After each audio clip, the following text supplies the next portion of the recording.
खुलुमबाय लोगोफोर social worker short movie part 2 shooting सोलिगासिनो दं इन्डिजिनियास जोंहा खौरांगिरि खौरां लानो थाखाय फैदों ओमफ्राय नै हिर'आ ससियेल वार्कार पार्ट 2 माबायदि मोनदों शुटिं खालामनानै जोबोर मोजां मोनदों आरो माखासे लोगोफ्राबो बहुत सापर्ट होदों बहुत मोजां मोनदों आरो जेरैबायदि अनसायनानै बेबायदिनो अनसायदों आरो बेनिफ्राय साबसिन हामसिन अनसायगोनखौ नोंथांमोननिफ्राय आं आसा खालामनाय थाबाय बेनो दा बे नोंथांमोननि बे शर्ट मुभिखौ मबे चेनेलाव नुनो मोनगोन दा जोंनि बे शर्ट मुभिखौहाय नानि फिल्म प्रडाक्सनाव नुनो मोनगोन आरो मोनसे खोथा लोगोफोर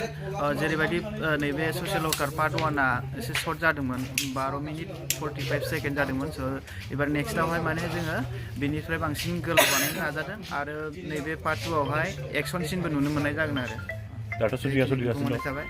नोंथांमोना बयबो सापर्ट होलायदो जोंनि बे गोदान चेनेला थाबैनो ग्र' जाथों होननानै सापर्ट खालामना होआ डिसक्रिपसनाव होगोन लिंकखौ नोंथांमोना डिसक्रिपसनाव थांनानै लिंकआव थुनानै होबानो नुनो मोनगोन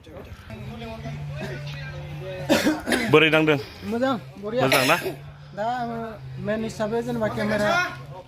केमेरामेन जाना दं केमेरामेन दा नोंथांमोना गोदान हिसाबै एसे एनै माबा जायोबा रायजोफ्रा एसे माबा होदो गाइड होदो डाइरेक्सन होदो जोंबो दा गोदानसो केमेरानि बारा नलेजखौबो मोनाखै जिखिनि दा जोङो जिखिनि एसे हादों बेखिनिखौ जों दा नाजागासिनो आरो मालायनिफ्राय एसे एनै जोङो